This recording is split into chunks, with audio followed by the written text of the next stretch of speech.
Bonjour et bienvenue à votre émission Qu'en pensez-vous? Votre émission d'actualité où on analyse qu'est-ce qui s'est passé cette semaine. Et comme à chaque semaine, j'ai un panéliste de renom. Cette semaine, malheureusement, Joanie n'était pas disponible, Jules n'était pas disponible. Donc, on a fait appel à une grande pointure. On a avec nous M. Richard Hébert, pas Richard Hébert l'entrepreneur ni le politicien, mais Richard Hébert l'homme. Bonjour, M. Hébert. Bonjour, M. Turcotte. Ça va bien? Oui, ça va bien, Pierre. Merci d'avoir accepté notre invitation. Grand comme plaisir, ça, à la grand dernière plaisir. seconde. Merci d'avoir pensé à moi. Ouais. Donc, l'émission est simple. Hein? On lance des sujets d'actualité, on y réfléchit tout haut pour amener une réflexion collective, en fait, amener d'autres points de vue. Commençons immédiatement avec l'actualité locale. On sait que, bon, il y a eu beaucoup de problèmes avec l'hôpital de Dolbeau-Mistassini, des fermetures, il y a eu une centralisation du CIUS à Chicoutimi, etc. Et là, on a une réouverture partielle de l'obstétrique à l'hôpital de Dolbeau-Mistassini, ce qui est en soi une bonne nouvelle. Est-ce que... Là, on a eu aussi le bloc opératoire qui va commencer sa construction. C'est quoi l'état des choses à l'hôpital de Dolbeau-Mistassini? Est-ce qu'il faut être inquiet? Bien, il faut rester vigilant, surtout. Oui. Pour avoir parlé avec certains politiciens locaux, c'est sûr que la suspension de l'obstétrique, c'est dû en partie aussi à cause du manque de personnel. Ouais. On est dans une période où les ressources sont plus rares. Et puis, le fait de suspendre le soin d'obstétrique, c'est inacceptable. Tu sais, moi, j'ai donné mon opinion à un moment donné sur une autre chaîne en disant, ça veut dire que la personne elle va accoucher toute seule, une femme là, à Roberval ou à Alma, ouais, c'est pas si grave. Non, non. On a un hôpital ici, puis il faut maintenir les services. Moi, quand j'y étais à l'époque, la salle d'opération, on s'est battu bec et ongle pour pouvoir justement conserver. Je disais à la blague qu'une salle d'opération d'un hôpital, c'est aussi important qu'un moteur dans une automobile.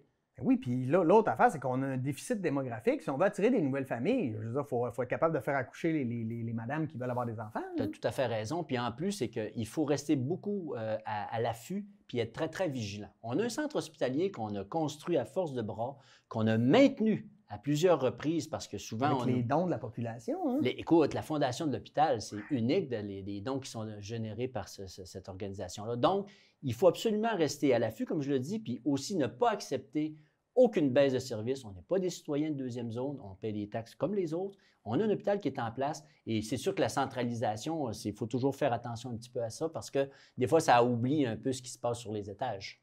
Oui. Oh, oui. Fait que on garde l'œil ouvert, oui. Puis c'est important.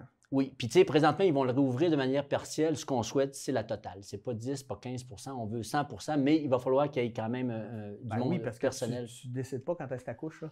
Oh non. Là, on parle de contrôle rendu là. Tu peux décider du début, mais tu ne peux pas décider de la fin. Non, ça c'est clair. Mais une femme, ça ne peut pas être enceinte plus que 9 mois. Oui. Bon. Vérité de la palisse. Ouais. Je t'amène dans le secteur géant. Oui. On sait que ce secteur-là, donc Normandin, Saint-Thomas-d'Idine, Saint-Edmond, Albanel et Girardville, se sont regroupés pour s'appeler le secteur géant il y a quelques années. Et là, on continue à vouloir partager les services municipaux pour diminuer les frais. Moi, je considère que c'est une bonne idée en ce sens où, bon, je comprends qu'à un moment donné, on peut avoir peut-être quelqu'un à temps plein qui va donner une journée dans chaque municipalité, mais aussi, c'est qu'on ne fusionnera pas des municipalités où on ne veut pas faire fermer. On veut garder le cachet de chaque municipalité, mais trouver une manière de faire survivre tout le monde à quelque part. Bien, moi, je félicite la gang du géant, là, Mario Fortin en tête, avec M. Perrault, Mme Chiasson, tous ces gens-là qui gravitent autour de cette organisation-là, parce qu'on en arrive irrémédiablement à ça. Tu sais, tu me parlais le géant, tu sais, on sait de quoi c'est formé, Géant pour Girardville, bon, tout ça. Ouais. Mais il y a aussi le Page, il y a le Sel aussi. Le Page, c'est Péribonka, Saint-Augustin et Sainte-Jeanne-d'Arc. On en entend moins parler. Oui. Le Sel, qui est Saint-Stanislas, Sainte-Élisabeth et Notre-Dame-de-Lorette. Donc, la MRC a 3 secteurs principaux qui regroupent, qui est aggloméré d'une certaine manière. Moi, je crois qu'inévitablement, je ne sais pas le nombre d'années, mais on va y arriver tranquillement, pas vite. Puis on va peut-être aussi arriver... Peut-être que ça va nous conduire vers d'autres choses. Et là, je t'amène mon hypothèse. C'est que, écoute, la ville d'Alma, il y a à peu près une trentaine de mille personnes, plus ou moins. Il y a 8 élus puis un maire. Ici, il y a 24 000 de population, il y a 84 élus. Fait que quand tu arrives dans un village, un petit village où il y a 150, 200, 300 personnes, le gars dit, c'est qui va y aller à la mairie cette année? Le gars dit, je suis allé l'autre dernier coup. Ouais. Fait qu'à un moment donné, les gens, ça leur tente plus. Est-ce que, après avoir fusionné certains services, on pourrait réduire la taille des conseils de ville ou d'agglomération, appelons ça comme on voulait. tu as raison sur le fait qu'il n'y a personne qui veut perdre son identité. Puis ça, puis lorsque j'étais en politique, je défendais ce point de vue-là. Mais il reste un fait, c'est qu'aujourd'hui, avec les ressources, avec les argents, il faut que les gens se regroupent ensemble. Puis je pense qu'à la MRC Maria-Chapdelaine, il y a moyen de faire des regroupements de secteurs. Le sel, le page, le géant, pour être comme trois planètes qui virent autour du soleil, je fais une image. Parce que inévitablement, on va arriver vers ça. On n'a pas beaucoup de choix. La ville de Dolbeau-Mistassini est une ville qui est capable de donner beaucoup de services, mais quand tu arrives à Notre-Dame-de-Lorette, je ne dis pas péjorativement, c'est plus compliqué de trouver des gens. Là. Ben oui. Puis je veux dire aussi, c'est des municipalités qui fonctionnent avec à peu près pas une scène. Là. Je veux dire, la tank à eau chaude de la municipalité brise, puis la moitié du budget est passé. Là. Non, mais là, j'exagère. Oui, mais tu n'as pas tort à 100 puis j'allais dire là-dessus, avec l'arrivée des barrages, des mini-centrales, ça donne des sous supplémentaires. Tu sais qu'à Notre-Dame-de-Lorette puis Girardville, on ramassait un pactole intéressant. Mais ce n'est pas pour faire justement l'épicerie, là. C'est pour faire des projets structurants.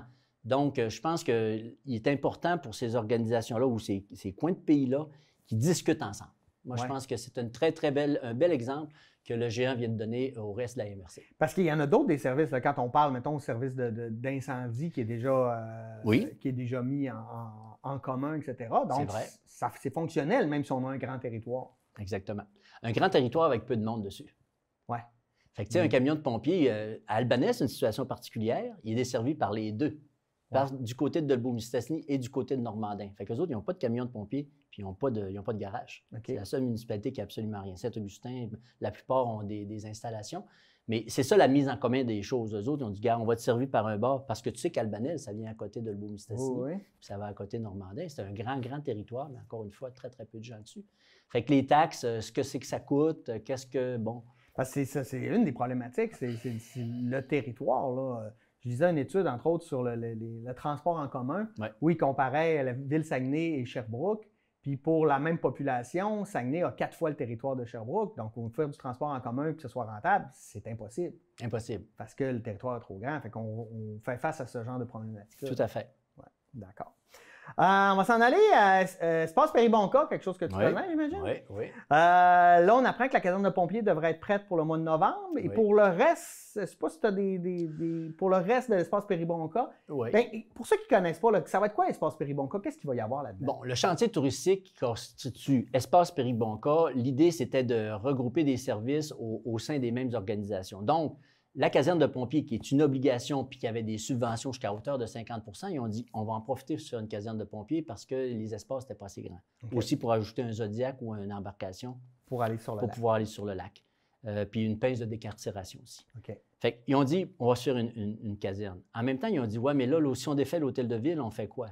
Fait que c'est ça qui a donné un peu l'idée. Donc, le bâtiment qui s'appelle Espace Péribonka, qui va regrouper la municipalité et l'entrée du musée Louis-Aymon, qui, lui, va loger dans l'église Saint-Édouard de Péribonka, qui est désacralisée depuis décembre. C'est plus un lieu de culte, c'est un lieu historique, je dirais, patrimonial. Donc, et aussi ramener la maison Samuel Bédard, qui n'a pas été une mince tâche, de la ramener au cœur du village. Donc, tout d'un coup, tu te ramasses avec un autre ensemble de services et aussi de bâtiments. Et ça, pour une petite municipalité d'environ 500 habitants, avoir 13 millions d'investissements dans une municipalité, ça donne tout un coup. D'abord, Péribonka, c'est l'entrée du lac Saint-Jean par la rivière Péribonka. Le fait de regrouper les services de pompiers, le musée et la municipalité, et aussi une bibliothèque, qui va être en haut. Écoute, tu regarderas l'infographie, c'est extraordinaire. Moi, j'ai vu, ça va être très beau. C'est de toute beauté. Puis, ça fait qu'on conserve le bâtiment patrimonial de l'Église, on regroupe des services auprès des bâtiments que je viens de dire, la maison Samuel Bédard, éventuellement le presbytère qui sert présentement provisoirement c'est-à-dire d'hôtel de ville, sera probablement transformé en d'autres services. Fait que c'est une excellente chose. Je salue d'ailleurs la conseillère Guylaine Proulx, qui est en charge de ce projet-là, qui travaille très fort. Et puis, c'est pas toujours facile. Tu comprends, il y a eu la fameuse pandémie, il y a eu la COVID, etc. Il y a un petit peu de retard dans l'affaire. Pour ce qui est de la caserne, ça fonctionne bien. Pour ce qui est de l'autre, c'est un petit peu plus compliqué parce que, premièrement, il fallait qu'ils fassent des pieux très profonds, près d'un bâtiment qui est déjà là. Fait que c'est une construction qui est plus difficile un peu. Mais présentement, il va y avoir un petit peu de retard. On pense que la livraison, en tout cas, que le musée Louis-Aymon, il va être là à peu près en 21, 22. Et puis que... Mais ça suit son cours, mais avec un certain retard. Puis tu parlais de complications, là, mais moi, pour être allé la semaine dernière au musée Louis-Aymon, la maison de Samuel Bédard, ça va tout être un casse-tête à déménager, ça? Oui. Parce qu'elle me semble fragile, mais elle a un certain âge aussi, là. Est-ce que... Tout se déménage. Non, mais je suis d'accord. Récemment, je suis allé, je n'étais pas jamais allé, puis ça fait longtemps que je voulais y aller. Je suis allé voir la pulperie à Chicoutimi, puis j'ai vu la maison d'Arthur Villeneuve. Puis je fais un petit parallèle, si tu me le permets. Oui. Les gens qui s'offusquent, puis je ne les nommerai pas, qui s'offusquent du fait qu'on déménage la maison Samuel Bédard, comment se fait-il qu'ils ne sont pas levés des boucliers pour dire la maison Villeneuve dans la pulperie? Parce que oui, elle n'est plus à son endroit d'origine, mais elle va être beaucoup mieux préservée. Bien, on peut la voir facilement. Ben oui. Là, écoute, je me souviens quand j'étais petit gars, la madame, elle comptait, toi tu rentres pas. À cette heure, c'est accessible, tu peux t'approcher, tu peux regarder le détail. C'est fascinant. Alors, la maison Bédard qui sera transportée avec une, comment dirais-je, honnêtement, je ne pense pas que ça va être avec une plateforme. Ils mettent des poutres d'acier comme ça, puis la ceinture, d'une certaine manière. Je le sais parce que j'ai fait déménager ma maison. OK. Mais tout se déménage. Et puis, je pense que ça va être un petit peu un problème de logistique. Puis là, c'est pour ça que ça presse, parce qu'ils veulent la mettre sur son socle à l'heure actuelle. Mais je pense qu'il va avoir, ça va être bien fait. Je ne suis pas inquiet, moi, de la fragilité. Non. Je ne suis pas inquiet de ça. Ils ont des méthodes pour... Parce qu'on veut, tu sais, moi j'ai une maison de cette époque-là aussi, là, oui. Un petit peu moins vieille, là, mais ça demande de l'entretien. Puis elle est toute petite, fait toute, en tout cas. Elle a l'air menue comme ça, mais je veux dire, il y a quand même, il y a comme 2 sections, hein, tu sais, pour connaître un peu le bâtiment. Probablement qu'ils vont la soulever en mettant des poutres, puis ils vont la ceinturer justement pour pas qu'elle se disloque en cours de route. Puis ils font ça avec des camions qui sont comme au niveau, là, ça va pas comme un... Moi, je suis confiant. Je trouve que c'est un très, très beau projet, Espace Péribonca. Oui, mais là, il faut nous le dire quand ça va se faire. Moi, je veux voir ça, le déménagement de la maison. Ça va être impressionnant. Ça va être très bientôt. Okay. En novembre, probablement. OK. Ah oui? Oui. Tu pourras t'informer auprès de notre directrice générale, là, Mme Guylaine Perron, que je salue en passant. Oui. Et elle pourra te dire la date précise, je ne le sais pas. On a une réunion d'ailleurs du conseil d'administration, dont je suis le président, tu savais ça. Oui. Et on a une réunion de l'Assemblée générale le 28, je pense, bientôt. Mais là, la télé veut filmer ça parce que ça pourrait être des belles images d'archives, ça. Oui, monsieur. Les derniers moments de la maison de Samuel Bédard sur sa terre d'origine. D'ailleurs, on prend des images de tout depuis le début. La démolition, de la case, tout ça. On a tout stocké les images pour pouvoir justement les réutiliser le moment venu. Oui, je pense que c'est important pour la mémoire collective. Pour la mémoire collective, c'est bien dit. Comité de développement régional. On a un comité de développement régional comme dans toutes les régions. Puis là, moi, je ne savais pas ça, mais il y a un conseil d'administration et la MRC Marais-Chapdelaine n'est pas représentée sur le comité de développement régional.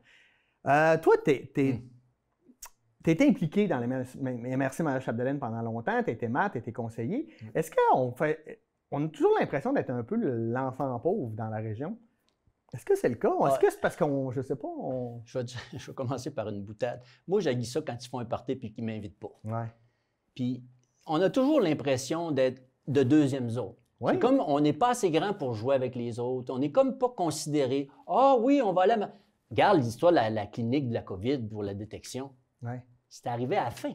Parce qu'il y a eu de la pression politique. Parce qu'il y a eu de la pression, parce qu'il n'y en aurait pas eu. Mais c'est quoi l'affaire? C'est-tu à cause qu'on est plus loin au nord? Parce que, je me rappelle des politiciens qui disaient, quand on est au nord du lac, il faut crier plus fort. Ça veut dire qu'il faut toujours garder la chandelle allumée puis d'être sûr qu'on ne s'en fait pas passer une. Alors, moi, le fait de ne pas avoir de place sur ce conseil d'administration-là ou ce conseil régional-là, c'est inacceptable. Puis je pense que le préfet a fait une bonne job en disant, regarde, donnez-nous une place. Parce qu'à la fin, ils nous disent toujours « Ah, c'est vrai, les gars du nord du lac... » C'est parce qu'on subit les décisions de ce conseil-là, puis là, on n'a pas notre mot à dire. Bon, si on a notre mot à dire, peut-être qu'on ne sera pas plus d'accord avec les décisions, mais au moins, on va avoir l'impression qu'il y a une représentativité. On va être autour de la table, là. On va pouvoir jouer aux cartes avec eux autres. Ouais. Là, c'est pas ça. On vous le dira après, qu'est-ce qu'on a décidé. Je veux dire, on est tous des citoyens égaux, démocratiquement parlant. On fait face aux mêmes institutions. Alors, c'est pas normal qu'on n'ait pas notre place autour des instances décisionnelles. On pleure encore la disparition des conseils régionaux, comment est-ce qu'on appelait ça, les CRE. Les CRE. Tu sais, je veux dire, tu sais que c'était l'ancêtre est parti du Saguenay-Lac-Saint-Jean, puis ça a donné naissance à autre. On ne peut pas revenir sur le passé, mais on a perdu une belle plateforme où les gens, la société civile, les politiciens... Exactement, c'est que là, maintenant, il y a une table des préfets, mais sais, je veux dire, ça semble être un club sélect parce que justement, à l'époque de la crise, il y avait les groupes féministes, les autochtones, il y avait des gens de partout. J'ai siégé à quelques reprises, puis c'était une belle dynamique, puis les gens avaient le droit de s'exprimer, puis de là, il sortait des consensus. On le voit à l'heure actuelle avec tout ce qui se passe. Il n'y a pas de consensus parce que la population n'est pas invitée à produire. Fait que le pouvoir politique est d'une manière ou d'un côté, la société civile est d'un autre côté. C'est pas une bonne chose. Mais si on ne se parle pas, c'est difficile de s'entendre. Moi, je serais pour la recréation d'une conférence régionale des élus. Ben oui, pourquoi pas. Pourquoi pas? Pourquoi pas. Parlons-en où on retrouve les politiciens puis le secteur civil de l'autre côté. GNL Québec, le BAP va continuer, ça commence la semaine prochaine. C'était un peu mon exemple que je voulais dire. Là, on a 48 associations étudiantes du Québec qui représentent 300 000 étudiants quand même qui se prononcent contre le projet GNL Québec. Ce n'est pas nécessairement surprenant en ce sens où la mouvance environnementale est beaucoup portée par les plus jeunes. Là, on serait capable de l'expliquer, mais on ne rentrera pas là-dedans.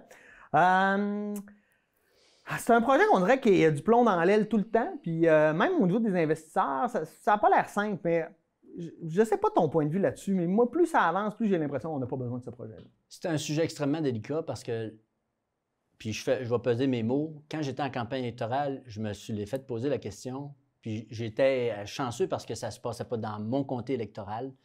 Alors moi, j'ai dit tout simplement, si c'est souhaité par la population, par le milieu, si c'est souhaitable, faisable et réalisable, on regardera. Mais au moment où on se parle, on ne peut pas dire donner la bénédiction à un projet comme ça. Puis moi, j'ai dit, l'opposition, là, elle ne viendra pas rien que du Saguenay-Lac-Saint-Jean. Elle va venir presque du monde entier. Oui, parce qu'avec le transport de matières fossiles, les belugas, etc. Puis là, je sais qu'il y a des gens qui vont dire, ben là, il est contre. On n'est pas contre le développement de la région au point de vue emploi, au point de vue projet structurant. Mais est-ce que ça, c'est le meilleur? Il faut se poser encore la question. Moi, j'attends évidemment avec impatience de voir le rapport du BAP. Mais ça fait justement un problème, c'est que ça divise à l'heure actuelle la population. Ça divise, puis il y a de quoi de particulier. C'est quand on prend des sondages, on s'aperçoit que c'est à peu près 50-50, donc il y a des gens qui sont pour, des gens qui sont contre. Le politique se prononce, entre autres, à Saguenay en général pour. Ceux qui sont contre parlent haut et fort, ils se regroupent, ils font des marches, etc. Ceux qui sont pour, là, c'est quoi, là, J'aime ma région, là, le regroupement qu'ils ont créé, là, je ne sais plus comment ça s'appelait, là. Ils sont où, eux? Quand est-ce qu'on les voit? Je veux dire, ils ont-ils des choses à nous dire? On dirait que tout repose sur l'entreprise puis que la société civile qui est en faveur du projet, on ne les entend jamais. C'est drôle, il y a eu une manifestation. L'autre jour, ils ont fait une manifestation en automobile. Ils sont partis d'un lieu, je pense, Faubourg-Sagami, se sont rendus jusqu'à la baie avec des drapeaux, des choses comme ça. Et là, tu dis, waouh! Puis là, ben, ils ont planté des arbres pour compenser le carbone. Tu sais, c'est drôle quand tu regardes ça.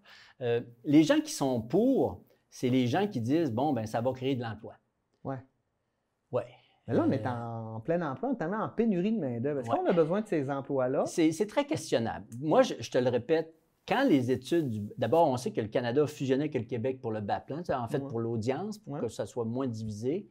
Je pense qu'à partir de là, on va être en mesure d'avoir une meilleure idée. Mais il y a une chose certaine, le projet ne semble pas faire l'unanimité au moment où on se parle. C'est pas 90 de la population. On s'aperçoit que ceux qui sont en faveur puis ceux qui sont en défaveur, puis les forces sont un petit peu inégales. C'est sûr que les organisations citoyennes ou étudiantes sont mieux organisées. Ils verbalisent.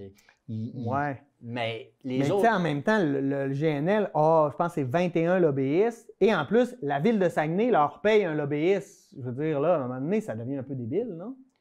C'est particulier. Parce que si tu regardes l'organisation de ce groupe-là, la mairesse, Promotion Saguenay, la Chambre de commerce, le président, le directeur général du Port Saguenay, là, ça tient tout dans la même cuisine. Comme, je ne veux pas aller trop dans les détails, mais faites vos recherches. Madame Néron, présidente de Promotion Saguenay, la Chambre de commerce, c'est qui est le président? C'est le directeur général de... Il y a comme un petit peu d'accointance, ou je ne veux pas dire un mot vulgaire, mais ça fait comme jouer dans la même famille un petit peu. Bien, moi, j'ai un peu un problème avec ça. Là. Quand on utilise de l'argent public pour promouvoir un projet, quand le projet privé a déjà... De toute façon, je suis un peu tanné qu'on investisse de l'argent dans des projets privés, qu'on ne voit jamais les sous. Là. Rappelons-nous l'entente qu'il y a eu avec Rio Tinto avec M. Charest. Tu sais, Pierre, dans cette histoire-là, est-ce que c'est vraiment le meilleur projet? C'est la question qu'il faut qu'on se pose. Parce que faire venir, moi je sais quand j'étais à Ottawa, ils étaient venus me rencontrer, ces gens-là, bien avant qu'on en parle publiquement. Moi, je leur ai dit, premièrement, vous devrez avoir l'assentiment de la population, aussi des Autochtones. Ben oui. Parce que si vous ne leur dites pas au début, là, à la fin, ils vont vous le dire qu'ils sont contre. Oui. Puis quand ils seront contre, vous essayerez de les tasser. Vous allez voir ce que ça fait. Moi, si vous me convainquez... Moi, je vois partir un tuyau du nord de l'Ontario qui traverse des affaires pour aller dans le Saguenay, puis qui mettent ça dans un bateau. C'est un projet qui est particulier. Tu sais, je parle avec surtout qu'il faudrait qu'il y ait un BAP global, là, parce que là, on l'a séparé en parties, puis là, il me semble que ça ne nous donnera pas une bonne idée globale. En tout cas, j'ai hâte de voir. Là. Ouais. De toute façon, on en a pour plusieurs mois encore avant qu'il y ait une décision là-dessus. Mais écoute, ben, tout le monde a droit à son opinion. Oui, ben, c'est ce qu'on fait. Le débat, il faut qu'il se fasse. Oui. Non, moi, je suis d'accord qu'il faut qu'il se fasse. Ouais. Cogeco achète Derry Télécom. On sait que Derry Télécom est très présent dans la région ici. Ouais. Cogeco aussi est présent. On sait qu'il y a eu des offres d'achat pas hostiles, mais quasiment. Pour Cogeco de la part des États-Unis. Ils ont dit non, ça ne nous intéresse pas. Et là, au contraire, eux décident d'acheter Derry Télécom. Est-ce qu'il y a un danger pour Derry Télécom dans notre région? Ou est-ce qu'il faut sonner... Tu sais, la concentration, la convergence des médias, on en a parlé souvent. Est-ce qu'on est encore là-dedans ou tu penses que ça va aller? Écoute, dans les années 70, il y avait la guerre du câble. On était jeunes, on ne savait pas de quoi ça parlait. Là, on commence à se rendre compte un peu. La fibre optique, les satellites, l'information. Là, on est dans d'autres choses. D'abord, Alliance, je pense que c'est Alliance, ça s'appelle, qui est une compagnie américaine, s'associe avec Rogers, qui est une grosse compagnie de télécom ici au Canada, pour avaler Cogeco. Mais la famille Audette dit non. Non, merci. On ne veut pas le vendre. Ben oui, mais on le veut. Je le sais, mais on ne veut pas le vendre. Moi, mon père disait toujours, c'est bon pour les Américains, c'est bon pour nous autres. Ouais. Fait que pourquoi tout d'un coup, ils vendraient? Puis là, ils font belote et rebelote. Ils disent, on va acheter Derry Télécom. Là, je te parle d'argent. Puis l'argent qui appartient à des compagnies privées. Puis là, c'est rendu que là, le public a son mot à dire dans une transaction privée. Ça devient... c'est difficile à démêler. Moi, je l'ai vu hier ou ce matin, 400 et quelques millions pour acheter Derry Télécom. Bon, le danger, c'est quoi? On le sait. C'est regrouper les services ou les bureaux d'administration ou concentrer ça ailleurs. La région risque de perdre un certain pouvoir. Mais je vais te dire une chose, par exemple. On ne peut pas faire grand-chose au moment où on se parle. Tu vas au moins, le pouvoir va rester au Québec. Là. La preuve, quand Alcan n'aurait jamais dû partir du siège social de Montréal. Ça, c'est la pire erreur qu'on a vue dans les 25-30 dernières années. Tu disais, le monsieur, madame, tout le monde ont comme leur mot à dire à ça, mais c'est à cause de des moves comme ça, des moves Rona, Saint-Hubert, on en a eu. Mais tu as vu, hein, on veut essayer tu sais, la famille qui ont vendu Saint-Hubert à une compagnie. C'est très, très, très difficile parce que quand un entrepreneur, il monte sa business, tu sais, est rendu à 100 000, puis un moment donné, il arrive un gars qui dit « Je vais t'en donner 100 millions ». Le gars, il a de la misère à dire non. Ah oui. Tu sais, j'ai vu les Pangea qui ont acheté des champs de patates à Péribonka. Là. Quand ils ont dit à la famille X, là, comment tu t'attends d'avoir? Il dit ben, tu sais, je m'attendais à 30, je t'en donne 350. Là, à un moment donné, là, tu regardes le fond de tes poches, tu penses à l'avenir, tu dis bonne transaction, on va en faire. C'est ça qui est difficile. Ben oui, parce que quand tu es entrepreneur, là, le monsieur, madame, tout le monde, ils ne viennent pas t'aider à gérer et à monter ton entreprise. Là. Non. Quand tu as de la misère et que ça ne va pas bien, le monde dit ah. Mais là, quand ça arrive, le temps de s'appeler son camp, que ça soit Rona, là, le monde fait oh, la Vierge offensée. Ils ont tort, ils ont raison, ça, chacun son opinion aussi. Ben, je pense qu'on pourrait parler rien que de Bombardier, tu sais. Juste ce cas-là, qu'on a tellement mis d'argent pour le voir partir n'importe où, je veux dire, là. C'est de l'argent public que ça a pris son camp. Est-ce que Derry Télécom a utilisé de l'argent public? Je ne le sais pas. Je ne sais pas. Pas à ma connaissance. Pas à ma connaissance. Fait que c'est vraiment une transaction privée, entre privé et privé. La famille Audette ou Cogeco, eux autres, il y a une partie, je pense, de la caisse de dépôt qui est à l'intérieur. Oui. Mais il y a beaucoup d'abord, ils ont le contrôle horizontal et vertical de la manière dont ils ont monté les affaires. Je pense qu'on va avoir beaucoup de difficultés. Je voyais Mme Néron avec M. Bérubé de Promotion Saguenay qui veulent essayer de mettre un frein à ça. J'aurais envie de dire bonne chance. Ça va être très difficile de pouvoir. Parce que l'argent, elle a une destination. Puis, oui, puis tant qu'on n'a pas d'investi d'argent public tellement, ben non, mais il y a ça aussi là-dedans. Là. Tu sais, quand c'est notre pensé que les gens qui sont des actionnaires de Derry Télécom, là, que les actions passeraient d'une pièce à 1000 pièces d'un coup sec, là, le gars va dire « Oh, tabarouette ». Tu ne laisses pas passer une occasion de même quand tu es en affaires. Tu sais, les affaires, c'est une chose, puis la philosophie, ça en est un autre. Mais la philosophie des affaires, c'est une affaire complètement différente. Oui, ça, c'est complexe. C'est complexe. Restons à Saguenay. D'ailleurs, Mme Néron a mis son pied à terre face à Rio Tinto, a demandé à Québec, dans les négociations, que Rio Tinto respecte ses engagements. On est supposé d'avoir l'usine AP60, la deuxième phase à Alma, l'usine, ça c'était supposé être fait en 2015, selon la dernière entente. Il était supposé d'investir 2 milliards dans la région. Mais le timing n'est jamais bon. Hein? Avec Rio Tinto, je m'excuse, c'est jamais le bon moment. Non, mais t'as-tu déjà vu les dirigeants de Rio Tinto faire « Hey, ça va bien là, aujourd'hui? » Non, ça va jamais bien. Mais quand le gouvernement prend des ententes, il faut absolument les respecter. Rappelle-toi Anticosti, là, qui était une mauvaise décision selon moi, mais quand on a reculé, là, on a poursuivi le gouvernement. Mais les entreprises, eux autres, quand c'est pas le temps, là, on peut pas. Mais pourtant, on a signé aussi le contrat où on disait qu'on allait investir 2 milliards. Est-ce qu'elle fait bien, Mme Néron, La réponse est oui. Ouais? Va-t-elle réussir? Je ne sais pas.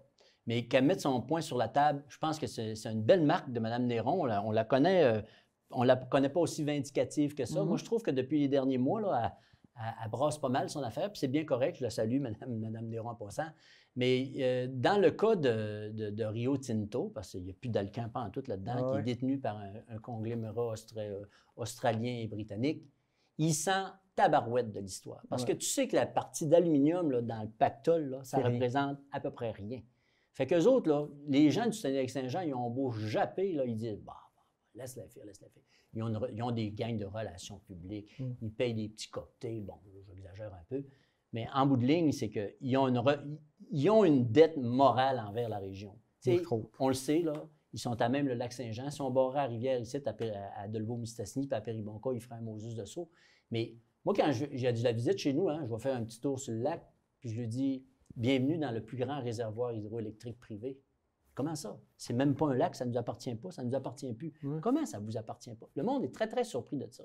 T'sais, on ne va pas remonter l'histoire du combat d'Onésime Tremblay, mais il reste quand même qu'ils ont un devoir moral parce qu'ils font des sous ici. Ils font travailler des gens, je suis bien correct, mais c'est parce qu'ils font de l'argent qu'ils font travailler. Donc, Mme Néron, bravo, continuez dans cette Ils font travailler les gens, mais regardez comment ils en faisaient travailler il y a 20 ans, comment il en reste aujourd'hui. Oui, tu as raison. Mais on a encore le mythe de la grande entreprise qui est sauveuse de la région. Oui. Moi, je suis tanné un peu. Mais là-dessus, je vais t'apporter un petit bémol. À l'époque, il y avait 7-8-10 000 personnes quand il y a eu la construction des barrages, puis les manipulations, c'était pas la même chose. Aujourd'hui, avec beaucoup moins de monde, ils sont capables de faire à peu près les mêmes choses. Je suis d'accord. Les salaires ont changé aussi. Oui, je sais, mais le principe qu'on dit souvent, tu sais, nous autres, c'est la culture de la ville de compagnie qu'on a beaucoup au Saguenay-Lac-Saint-Jean.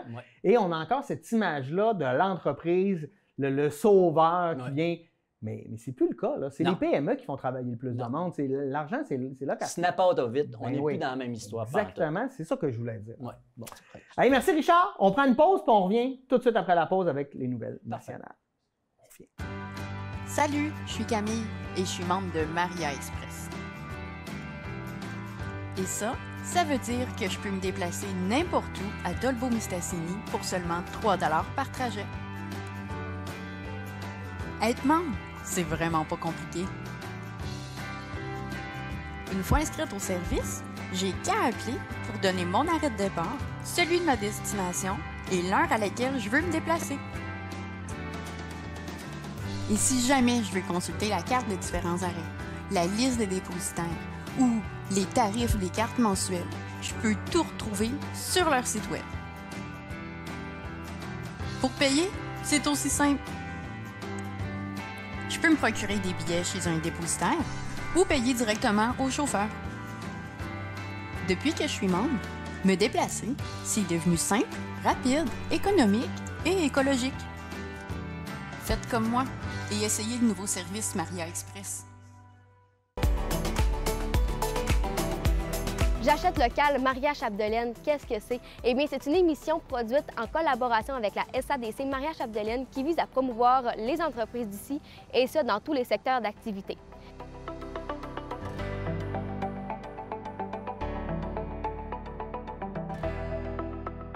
Et ça se passe cet automne sur les ondes de MaTV Saguenay-Lac-Saint-Jean.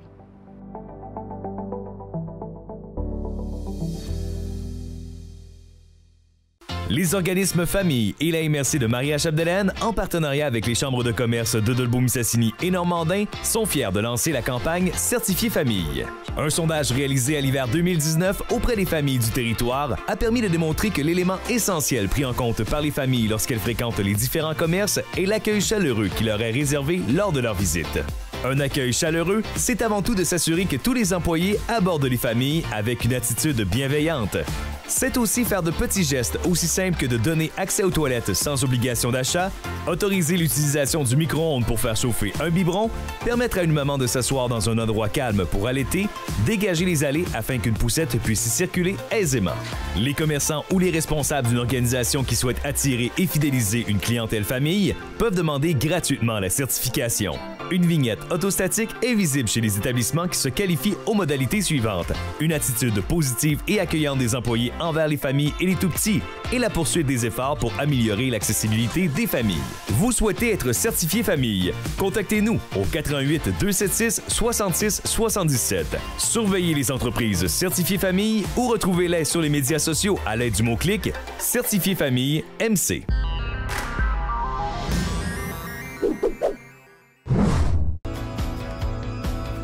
L'apparition des télévisions communautaires autonomes coïncide avec l'implantation des câbles distributeurs au Québec. Le Conseil de la radiodiffusion et des télécommunications du Canada souhaitait à cette époque que les ondes soient partagées avec les citoyens. C'est donc par obligation et par la réglementation de cette instance qu'ont vu le jour les canaux communautaires. Elles ont su s'adapter à l'ère du temps pour proposer du contenu touchant à toutes les clientèles, et ce, depuis près de 40 ans. Ainsi, les citoyens ont désormais la chance d'accéder et de participer aux débats de société. Les TCA ont pour mission d'encourager la participation des différents milieux auprès des médias locaux et de représenter les membres qui composent sa communauté. L'accessibilité à un contenu télévisuel qui les concerne directement reste encore à ce jour l'élément le plus important pour les citoyens de la province. Nous pouvons dire sans hésitation que les canaux communautaires sont des médias de proximité.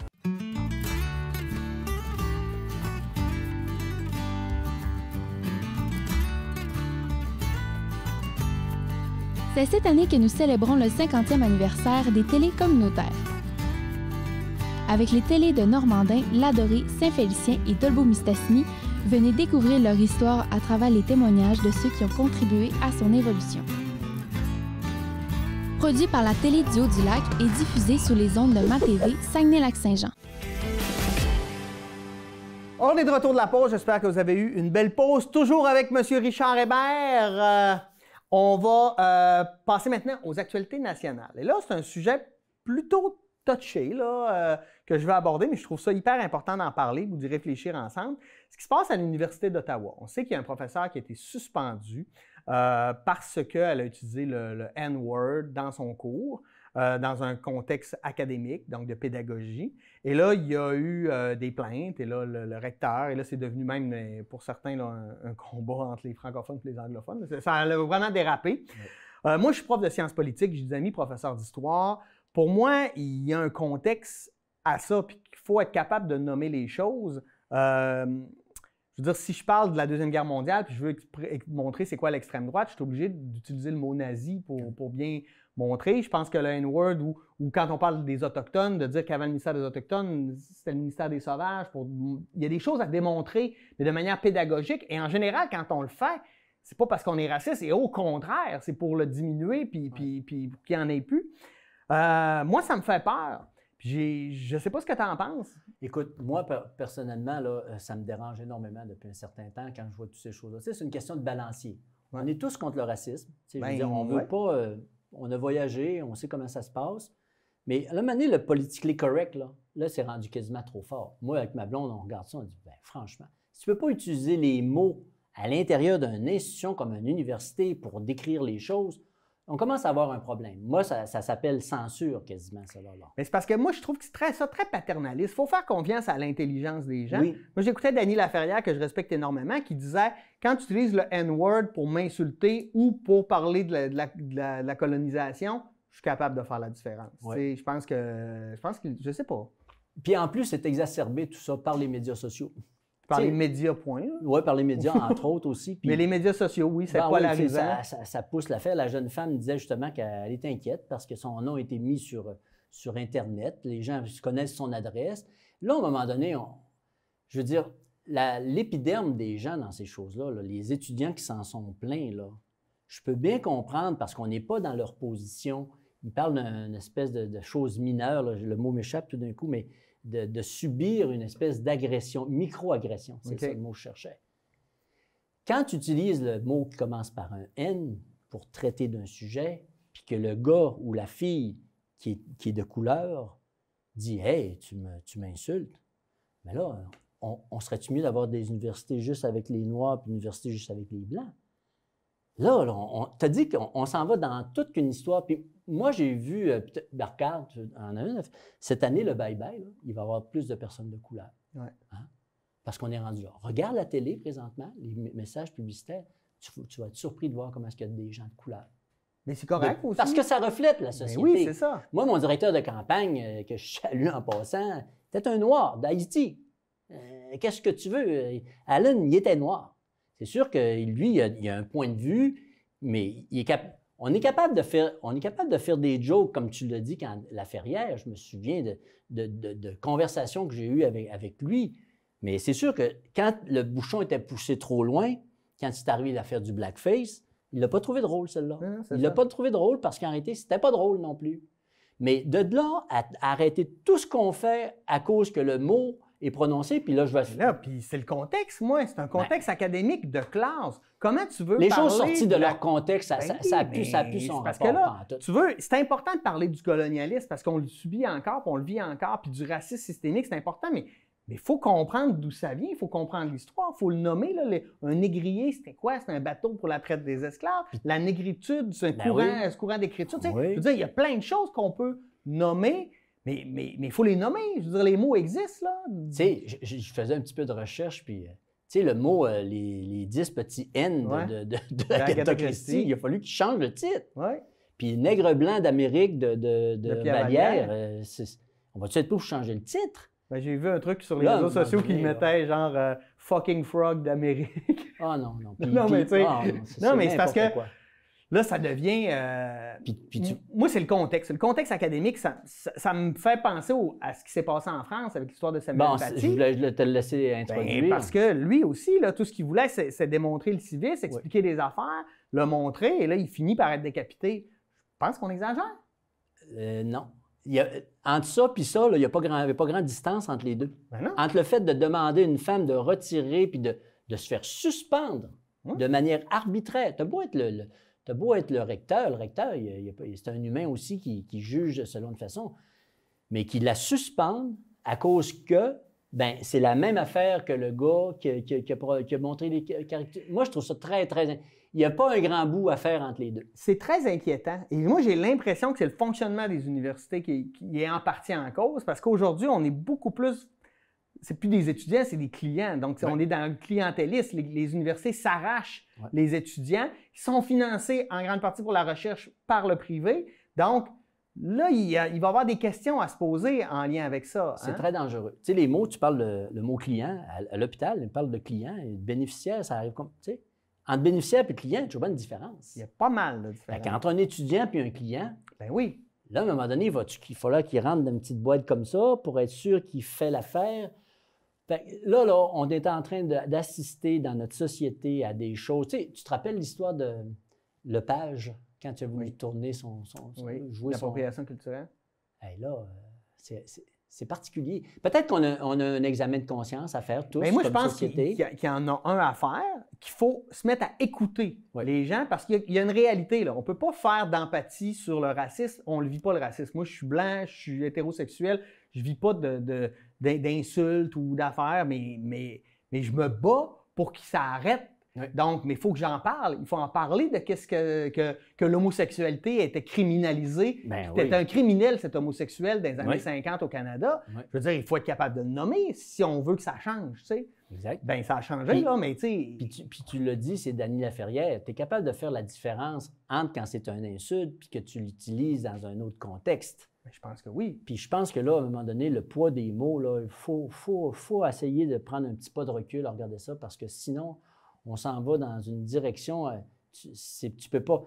Puis c'est à tous les niveaux, là. C'est à tous les niveaux. À tous les niveaux. Tu ne peux pas regarder une personne d'un sexe différent si tu fais faire une allusion. Les jokes qui se faisaient dans les années 60, 70, tu ne peux plus les refaire en 2020. Là, tu vas te faire accuser. Là, oui. Ben même, tu remontes à... Va réécouter les Rock et Belles Oreilles des années 80. Là. Il y a beaucoup de blagues qu'on pourrait plus faire aujourd'hui parce qu'ils sont sexistes, parce qu'ils sont discriminatoires. C'est correct qu'il y a eu une espèce de prise de conscience. De prise de conscience. Oui. Mais quand je te dis que je trouve que les gens ont l'épiderme extrêmement sensible, là, mais là, pour moi, tu avais une bonne piste tantôt en parlant des réseaux sociaux.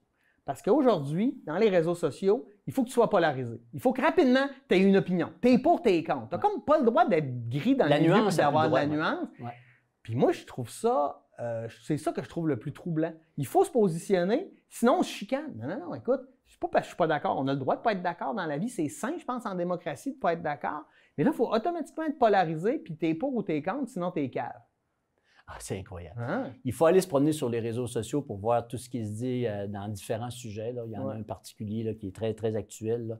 Puis là, ça amène à des dérives. Hein? Oui. Là, les gens, tout d'un coup, ils ne font plus de distinction. Là, le COVID, le QAnon, les menaces de mort sur des gens. Les politiciens. Quelqu'un qui est ici au Lac-Saint-Jean, tu vas avoir une balle dans la tête ou tu vas voir que Oh, j'ai fait ça comme une blague. Non, c'est parce que tu es autour de la planète, ce que tu viens de dire là. Fais attention à ce que tu dis. Fait qu'on ne peut pas accepter que les gens menacent de toute façon, mais aussi, il faut regarder avec un certain détachement.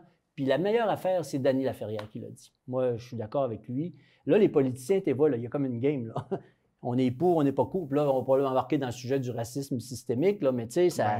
Oui, mais ça a un lien. Il y a un lien avec ça. Bien, c'est comme au moment où tu reconnais le racisme systémique, tu es capable d'avoir un dialogue pour le régler. Oui. Tant que tu ne le reconnais pas, ben tu ne reconnais pas un problème. Je veux dire, on le dit tout le temps, reconnaître le problème, c'est la moitié de la solution. Là. Je suis d'accord avec toi. Fait qu'à un moment donné, mais c'est un sujet extrêmement délicat. Ben oui, c'est délicat. C'est dangereux. Puis les gens ont de la misère à faire, à dire racisme systémique. Je ne suis pas raciste. C'est pas ça que ça dit. Ça dit que le système est érigé, qu'il y a une discrimination naturelle qui se fait, puis systématique, sans qu'on se pose de questions. Comme la culture du viol. On ne dit pas que tu es violeur. On dit que les hommes ont eu des comportements dégueulasses pendant trop longtemps.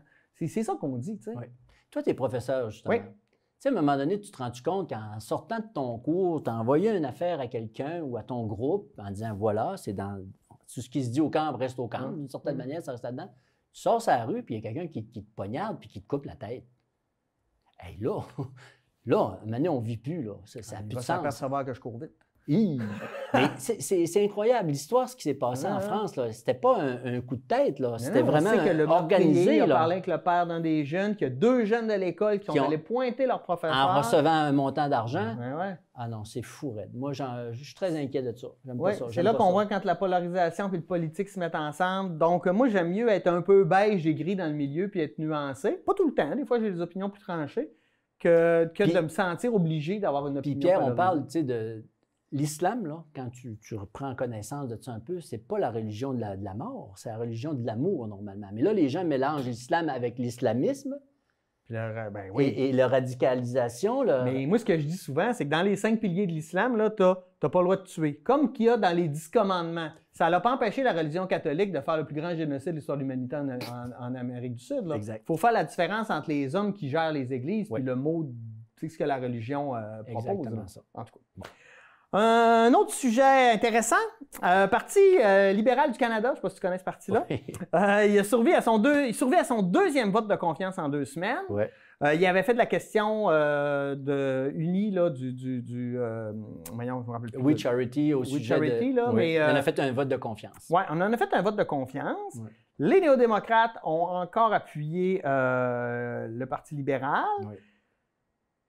D'ailleurs, j'ai beaucoup aimé la blague d'Alexis Bonnel-Duceppe qui a dit le NPD est passé de la zone orange à la zone rouge. Bien, je l'ai entendu par Blanchette. Je ne savais pas que c'était Alexis Duceppe qui l'avait sorti, mais peu importe, il y avait le même terme. Moi, j'ai vu, c'était très drôle. Le terme est bon. Mais, ouais, le terme est drôle.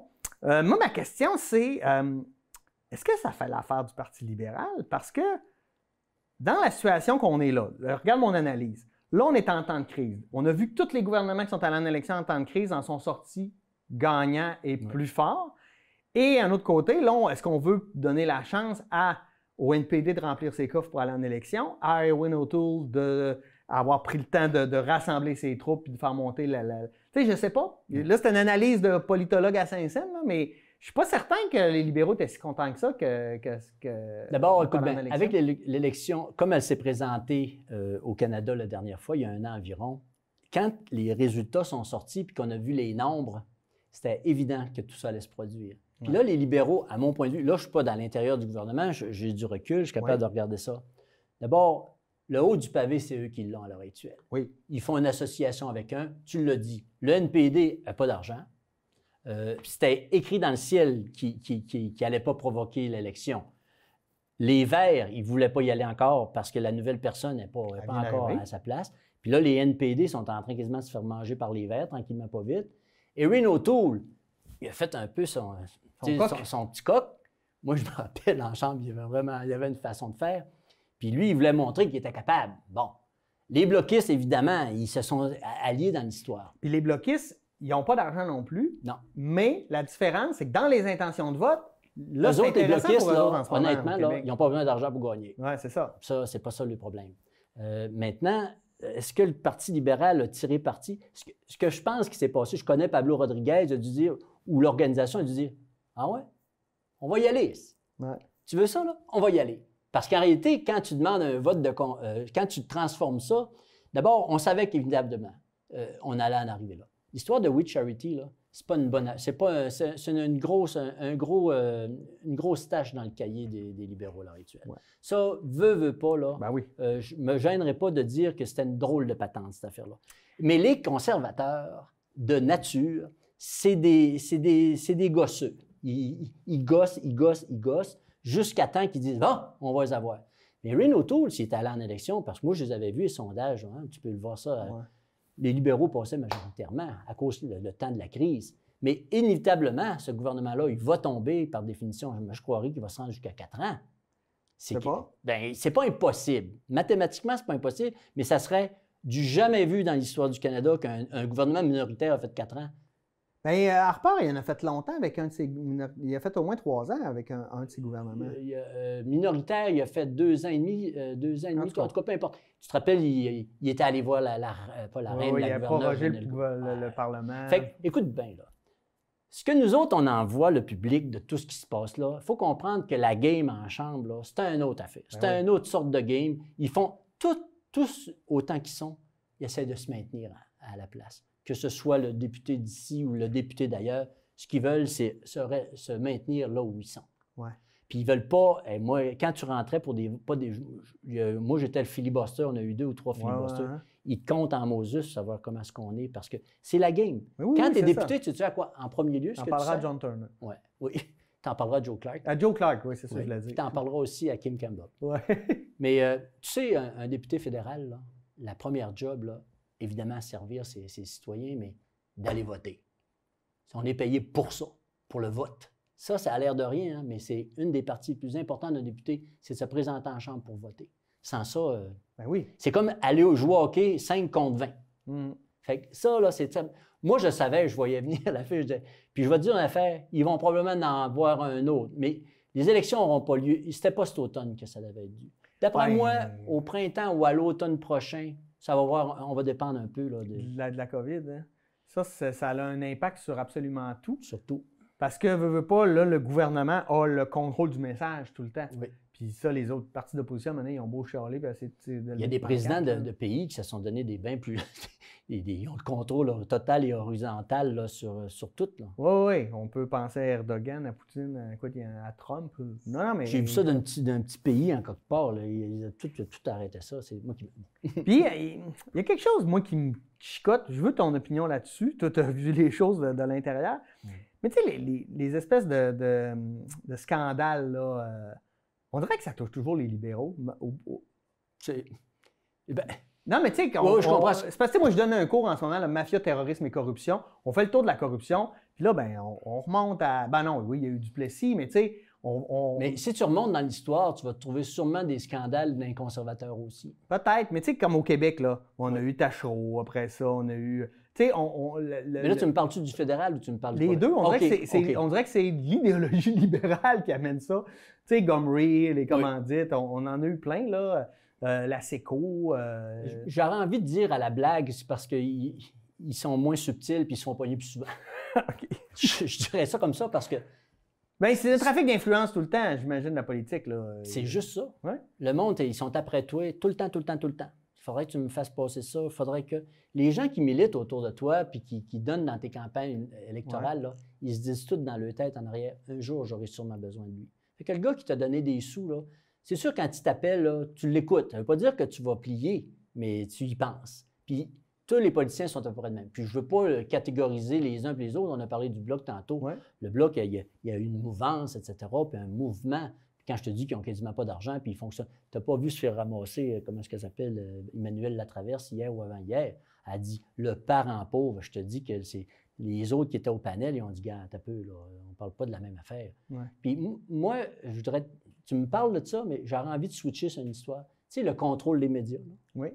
Ça dépend quel journal que tu lis qui va te dire telle affaire. Tu le vois aux États-Unis, mais... Ben oui, Moi, je regarde les émissions à Radio-Can, puis l'ajoute à Télémétropole, là, ou TVA, pardon. Ouf! Tu vois très bien qu'il y en a un qui est d'un côté, puis l'autre est de l'autre.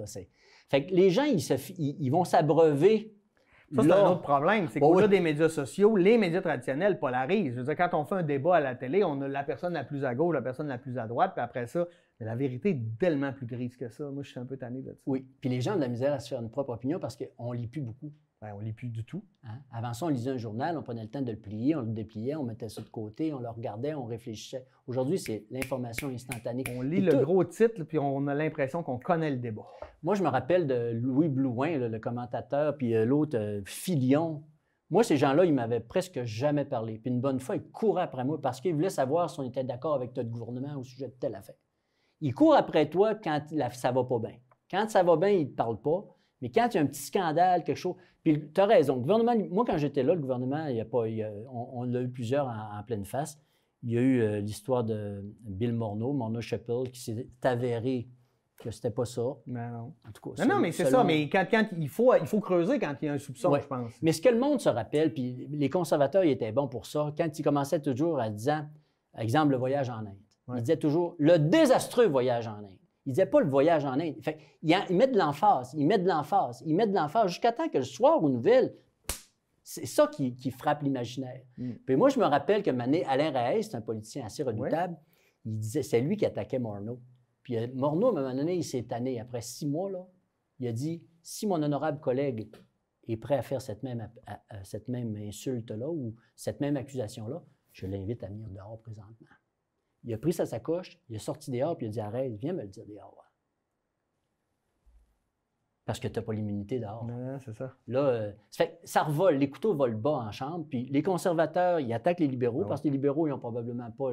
Ils n'ont pas les mains blanches non plus, tout le temps dans ces affaires-là. Mais la corruption, pour ton information, il y en a, ou des histoires comme ça, il y en a dans toutes les parties. Super. Hey, on a le temps pour un dernier sujet. Oops. Je veux ton avis sur les élections américaines. Oh my God. Dans 2 semaines, même pas, là, dans 10 jours, si ça continue de même, si ça continue de même, Trump va perdre. Oui. Mais rappelle-toi qu'en 2016, 99%... Il y a un professeur qui a envoyé un truc, il dit sur 13 critères, s'il n'en passe pas 6, puis justement, est-ce qu'il y a une instabilité sociale ou bon, tu arrives à plusieurs affaires? Oui, je l'ai vu ça. Tu l'as vu, celui-là? Donc, je pense que Trump, là, il est mal barré à l'heure actuelle. Moi, je savais, en tout cas, je pense qu'à cause de la COVID, là, il a mal géré cette affaire-là. Hey, on parle de 230 000 morts le matin ou aux alentours d'eux. C'est pas une blague, ça. Quand même que le monde dit « Ouais, mais... » Non. Il y a quelque chose qui a mal été géré. Quand le numéro 1 se promène en disant bah, « Buvez du désinfectant, ça, ou injectez-vous du désinfectant, ça s'appelle l'embaumement. Moi, j'ai fait un saut, je dis « Bon, je connais un peu l'histoire. » C'est pour ça que le président Trump a pris des mauvaises décisions, puis de la manière dont il traite les gens, ou les médias, ou qui que ce soit, le fake news. Il est très mesquin envers... Moi, j'ai un peu de problème avec ça. J'appelle ça la stratégie Jean Tremblay. C'est jamais de ma faute, c'est tout le temps la faute des autres. Là. Moi, j'aime les politiciens qui sont capables de lever la main et de dire « Excusez, c'est ma responsabilité, j'ai failli. Ouais. Tu sais, l'espèce de fausse image des deux mains sur le volant, c'est pas vrai. Ouais. Vous les connaissez pas tous, les dossiers, les politiciens, puis vous devez aussi vous informer, puis vous avez le droit de vous tromper. Puis ce qui me fait penser que les démocrates sont bien partis, c'est qu'ils ramassent de l'argent en tabarouette. Beaucoup plus que les républicains. Parce que ça veut dire qu'il y a un engouement autour. Oui, puis les républicains, ce qu'on voit, c'est que la démographie est en train de changer énormément aux États-Unis. Puis dans 20 ans, les républicains, s'ils ne changent pas leur discours, ils vont avoir beaucoup de difficultés à passer. Hey, on a-tu pensé s'il y avait plus que 2 partis aux États-Unis, qu'est-ce que ça ferait? C'est impossible selon la Constitution. Là. Ouais. Mais ici, au Canada, on a vu ça, comment je disais ça, comme la politique à l'italienne, on est rendu avec des différents partis. La preuve, aux dernières élections, je termine sur une autre histoire. Tu sais, on disait au Canada, pour gagner ton élection, là, il faut que tu gagnes l'Ontario puis le Québec. Ouais. Aujourd'hui, c'est plus tout à fait ça. Non. Si tu veux gagner au Québec, gagner l'élection au Canada, il faut que tu gagnes l'Ontario. Puis si tu veux avoir la majorité, il faut que tu gagnes le Québec. Ça veut dire, la preuve, les libéraux n'ont pas eu l'assentiment du peuple, puis ils sont au pouvoir pareil. Ça fait que tu vois, aujourd'hui, avec la fragmentation de rest of the Canada, là, je veux dire l'Ouest, les Maritimes, le Québec, on n'est plus dans la même politique. Mais aux États-Unis, c'est le bleu et le rouge. Oui, puis la grande problématique, c'est que parce qu'on a le choix entre le centre-droit et l'extrême droite. Je veux dire, moi, ça me fait rire quand on traite les démocrates de communistes. Là, je fais, mon Dieu, ça n'a même pas, ça n'a rien à voir. Ils ne sont même pas à gauche, en fait. Là, mais il est extraordinaire. C'est une bête politique, un homme qu'on va en parler pendant. On va en parler encore. Ils vont écrire des livres encore longtemps sur ce monsieur-là. Ouais. Il va-tu gagner, il va perdre? Moi, je pense qu'il va perdre. Je peux me tromper. Ouais. Mais Mme Clinton là, était moins bien partie que Biden. Biden, il joue une game prudente en maudit. Oui, puis Mme Clinton, malheureusement pour elle, c'était une femme et je pense que les Américains n'étaient pas prêts à élire une femme. Il y a encore beaucoup de misogynie aux États-Unis. Oui. Alors, Kamala Harris, ça va-tu devenir présidente des États-Unis dans 5 ans? J'y souhaite. Je pense qu'on est rendu là. I'm speaking, OK? Ouais. I'm speaking. Je sais pas de quoi les gens ont peur, d'ailleurs. Moi, c'est ça qui me fait... Écoute, il y a des femmes qui dirigent des États importants, puis ça fonctionne. Tu as vu ce qui s'est passé en Nouvelle-Zélande, là? Oui. Non, mais je ne me rappelle plus son nom, là, mais elle vient d'être élue avec une écrasante majorité. Oui. On a vu les pays qui s'en sortaient le mieux, là, Scandinavie, Pacifique Sud, etc., c'est toutes des femmes qui dirigent. Nous, on s'entête encore avec nos vieux bonhommes, Justin, pas si vieux que ça, mais tu sais, des fois... Je suis en train de me dire que... Non, mais en tout cas... Non. Ben, moi aussi, je commence à être vieux bonhomme, là, moins que toi, par exemple. Hey, merci, Richard, d'avoir été des nôtres. J'allais dire, c'est-tu déjà fini? Ben oui, c'est déjà fini. Ça passe vite, hein? Tu me réinviteras. Parfait, ça n'a pas tombé dans l'oreille d'un sourd. Donc, merci d'avoir éclairé l'actualité de ta sagesse légendaire. Merci à vous d'avoir été des nôtres. Et nous, on se dit à la semaine prochaine pour une nouvelle édition de Qu'en pensez-vous? Passez une bonne semaine. Au revoir.